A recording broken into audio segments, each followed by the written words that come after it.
السلام علیکم ورحمۃ اللہ وبرکاتہ۔ احمدہ وأصلی وأسلم علی رسولہ الکریم۔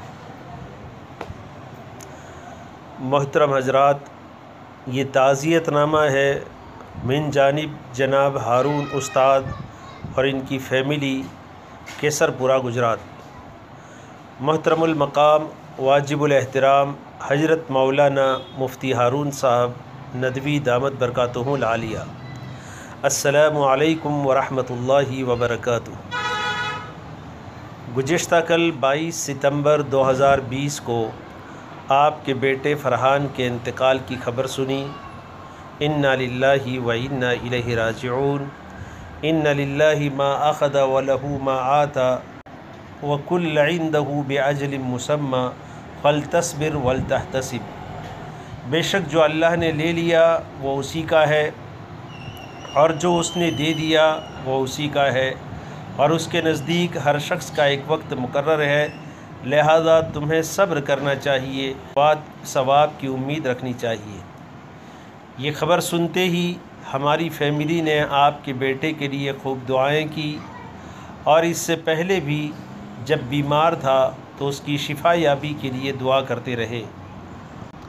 فرحان اپنے محبوب حقیقی کے پاس چلا گیا، نفس اور شیطان کے مکر سے مامون ہو گیا۔ اس کی موت نے ایک دوست کو دوسرے دوست سے ملا دیا۔ آقا انعامدار صلی اللہ علیہ وسلم کا فرمان ہے، الموت جسر یوصل الحبیب الی الحبیب۔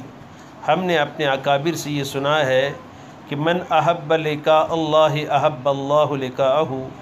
انسان دنیا میں جتنی لمبی زندگی گزار لے، بالآخر ایک دن راہی عدم تو ہونا ہی ہے۔ اللہ تعالیٰ کا فرمان ہے، وَمَا جَعَلْنَا لِبَشَرٍ مِّن قَبْلِكَ الْخُلْدَ۔ حدیث مبارکہ میں ہے کہ حضرت جبریل علیہ السلام نے نبی علیہ السلام کی خدمت میں عرض کیا، عِشْ مَا شِئْتَ فَإِنَّكَ مَيِّتٌ وَاحْبِبْ مَنْ شِئْتَ فَإِنَّكَ مُفَارِقٌ۔ یہ دنیا فنا کے داغ سے داغدار ہے، ہر جی کو موت کا ذائقہ چکھنا ہے۔ کل نفس ذائقۃ الموت، ایک ناقابل تردید حقیقت ہے۔ ہماری فیملی اس غم کے موقع پر یہ عرض کرتی ہے کہ انا للہ و انا الیہ راجعون، اور آپ کے دکھ میں اور آپ کے غم میں ہم بھی برابر کے شریک ہیں۔